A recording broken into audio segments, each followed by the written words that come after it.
Assalamualaikum warahmatullahi wabarakatuh. Selamat sore Unisla Lover. Jumpa lagi bareng saya Dani Rahmat Raharja, tetap di Unisla Media Center dalam 10 Minutes on the Spot.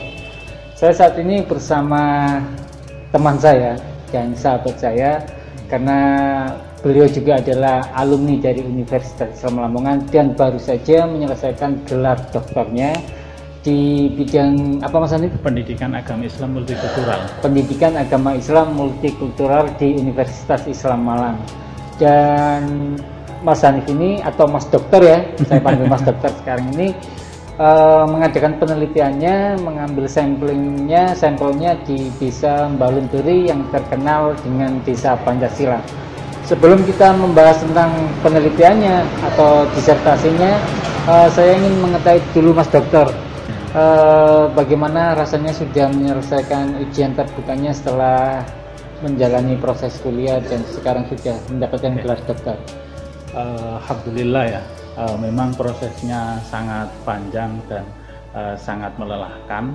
Alhamdulillah pada tanggal 11 Agustus kemarin, tanggal 11 Agustus saya bisa menyelesaikan disertasi saya, ujian saya di depan 7 profesor, dan alhamdulillah dinyatakan lulus.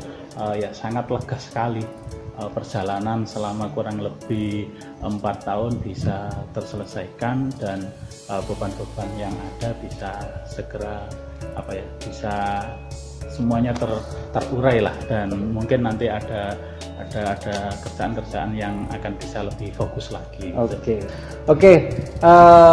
Mas Dokter, Mas Hanif, saya sedikit membaca tentang disertasinya, bahwasanya mengambil sampel yang ada di Mbalun Desa Pancasila. Tentu disertasinya ada kaitannya erat dengan toleransi. Motivasinya apa? Mungkin alasannya kenapa memilih judul yang berkaitan dengan toleransi tersebut? Judul ini memang terinspirasi dari tugas kuliah, karena prodi yang saya tempuh di Unisma, di program doktor, memang kan prodi pendidikan agama Islam multikultural yang ada kaitannya dengan Islam multikultural. Nah, ketepatan di Lamongan sendiri ini sudah tidak asing lagi, bahkan itu sudah mafhum di luar Lamongan juga. Ya, itu ada Desa Pancasila. Di situ ada 3 agama di dalamnya.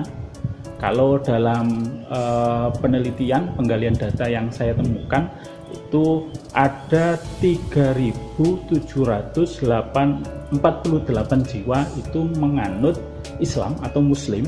Terus kemudian ada 692 jiwa itu agamanya atau memeluk agama Kristen Protestan, kemudian 281 itu memeluk agama Hindu.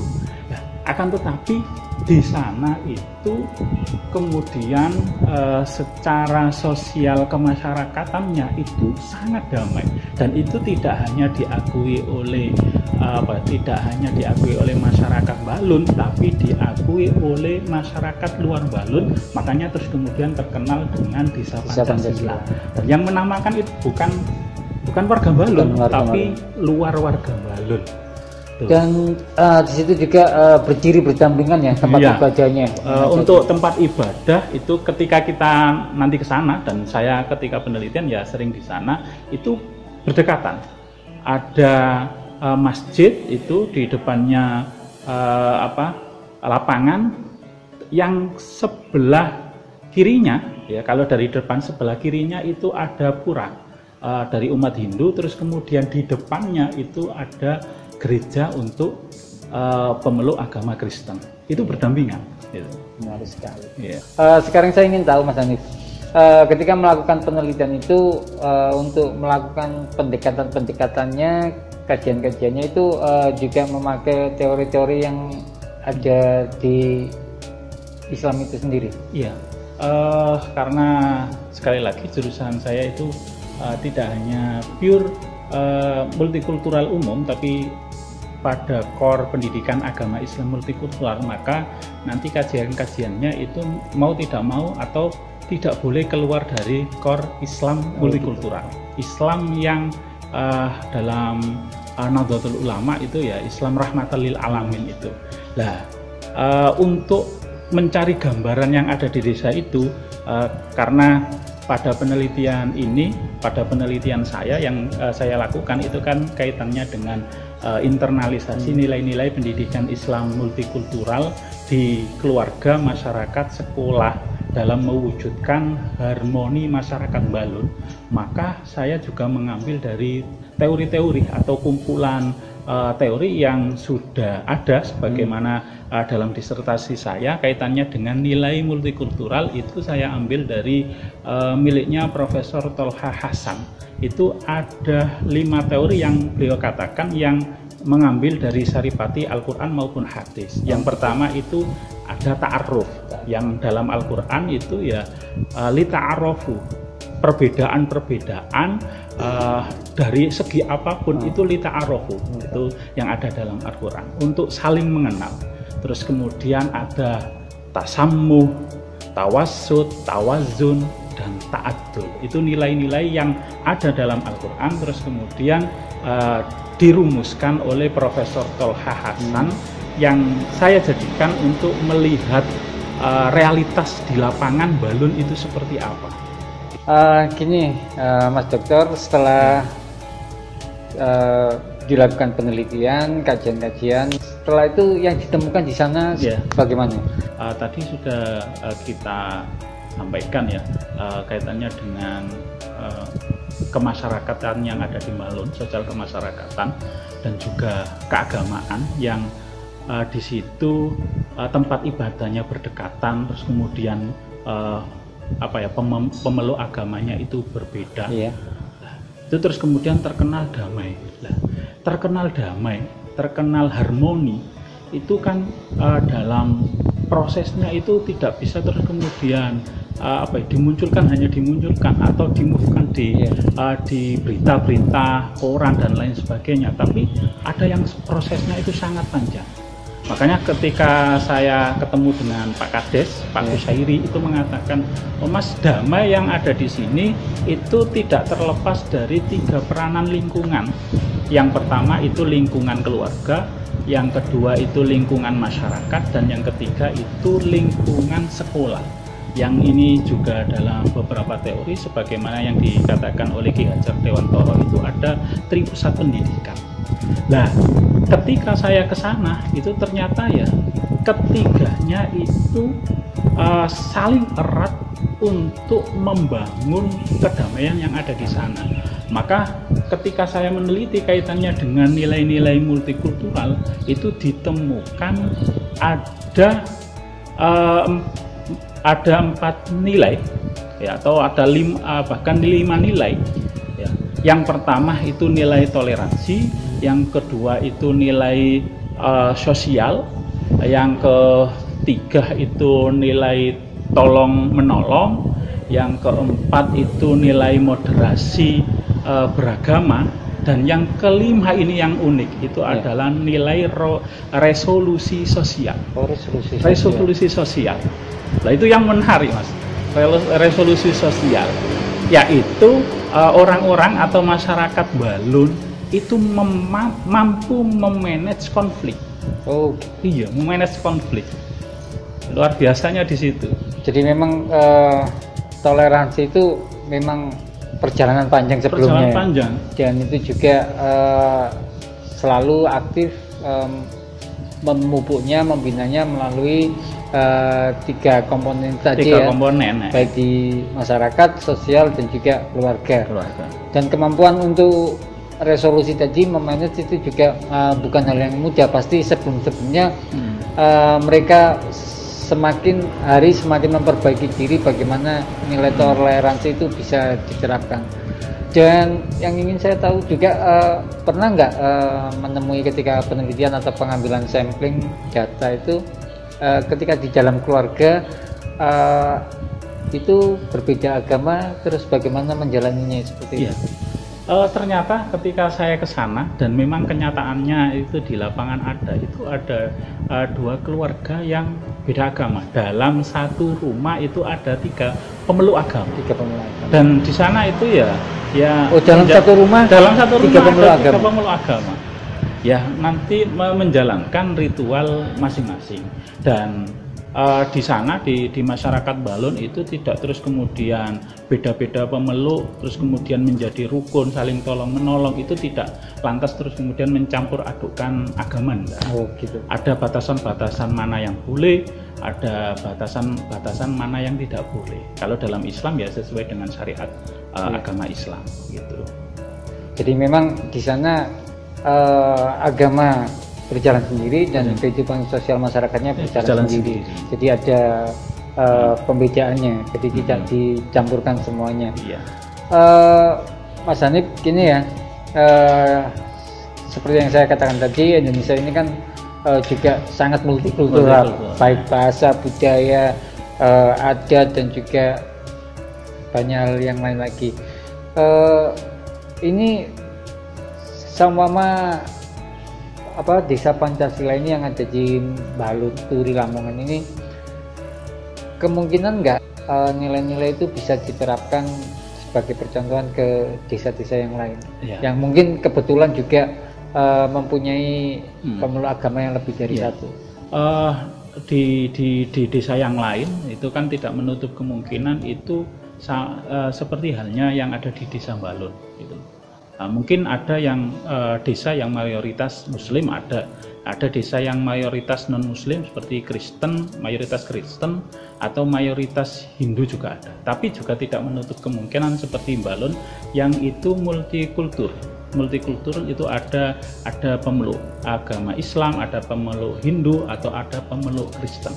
Nah, dalam penelitian ini secara implikasi teoritik memang itu memantapkan atau meneruskan penelitian-penelitian terdahulu bahwa memang pendidikan itu tidak boleh hanya atau tidak bisa hanya dikerjakan di ruang lingkup atau lingkungan sekolah, tapi juga nanti didukung di keluarga dan juga di masyarakat. Begitu juga kaitannya dengan pendidikan Islam multikultur. Lah, gambaran-gambaran yang saya temukan ini menjadi sebuah model yang nantinya bisa ditiru oleh desa yang lain yang mungkin dalam konteksnya atau dalam budayanya dan lain sebagainya itu sama seperti yang ada di desa Balun.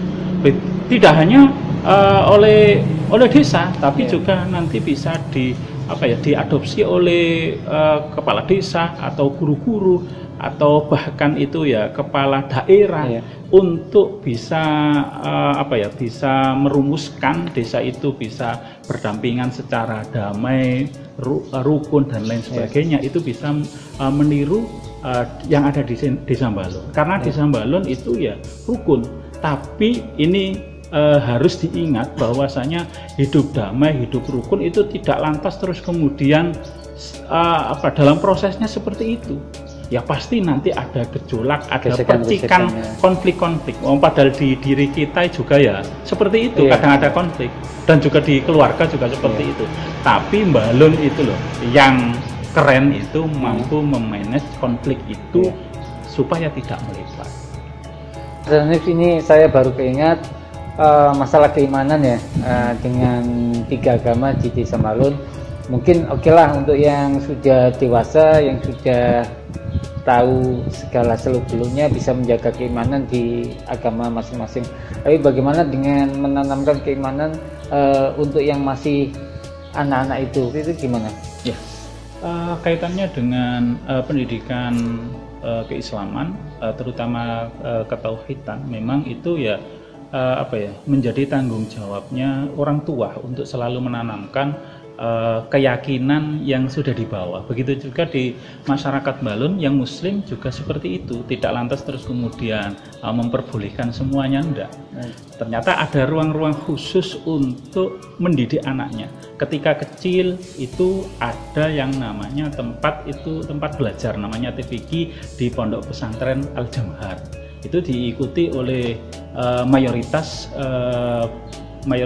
anak-anak yang ada di situ untuk belajar mengaji baik Al-Quran ataupun pelajaran-pelajaran yang lain, terutama tentang ketauhidan itu di Pondok Al-Jamhar. Baik di sana itu ada taman pendidikan Al-Quran, juga ada madrasah diniyahnya. Itu untuk untuk menguatkan pendidikan keislamannya. Nah, mayoritas orang tua yang ada di sana itu menyekolahkan di situ. Untuk yang non formalnya, untuk yang pendidikan formalnya memang di sana banyak, terutama yang saya teliti itu kan di SDN 1 yang memang beragam muridnya, ada yang Muslim, ada yang non Muslim, Kristen dan juga Hindu. Akan tetapi ketika ini yang saya temukan di sana, Mas, ya, itu ketika pelajaran agama itu ternyata dipisah, Mas.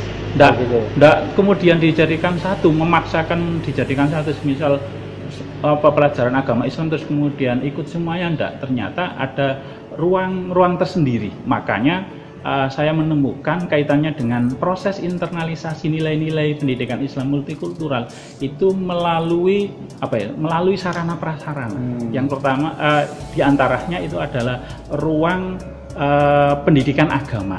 Nah, itu yang dilakukan oleh guru. Misal ada guru Muslim ya mengajar anak-anak Muslim. Gitu. Begitu juga nanti non Muslim. Itu tidak terus kemudian mencampur adukkan. Yang menjadi berbaur menjadi satu itu adalah kehidupan sosialnya. Bermasyarakatnya itu aja yang dijadikan satu atau menjadi satu. Tapi kaitannya dengan agama, kata orang yang ada di sana itu ya tetap lakum dinukum waliyadin. Agamaku, agamamu adalah agamamu. Begitu. Dan yang terakhir harapannya ke depan ini untuk Indonesia yang memang toleransi ini harus tetap dijaga, dipupuk karena kita memang bangsa yang multikultural. Seperti apa? Ya, harapannya ya seperti pada masa Rasulullah yang di situ Rasul menjadikan sebuah negara itu bukan negara Islam, tapi berbunyi Madinatul Munawwarah, kota yang terang benderang yang di dalamnya itu banyak sekali manusia yang berbeda, baik dalam perbedaan agama, perbedaan politik atau perbedaan kekayaan dan lain sebagainya. Tapi hidup yang ada di sana itu rukun, mampu di manage dengan baik. Lah ini di Indonesia ya hampir sama seperti negara yang ketika dijadikan oleh Rasul seperti itu. Di Indonesia banyak sekali perbedaan-perbedaan itu, baik dalam segi agamanya, dalam segi sukunya, dalam segi politiknya, ataupun dalam kebudayaannya. Tetapi ini nanti tidak boleh dijadikan perbedaan itu menjadi pecah belah, tidak boleh.